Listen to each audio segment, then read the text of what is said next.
Poplar Bluff has a new addition that is bringing the downtown community together. It's a giant mural. It's made up of things that hold value to that community and showcases the highlights of Bluff. We spoke with the director of downtown development, who shares how the mural has changed the city for the better.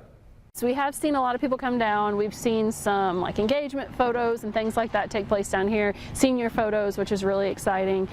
Just draws more people down here. It's just another thing to get people downtown. The mural took the artist Kinsey Walk around a month to complete.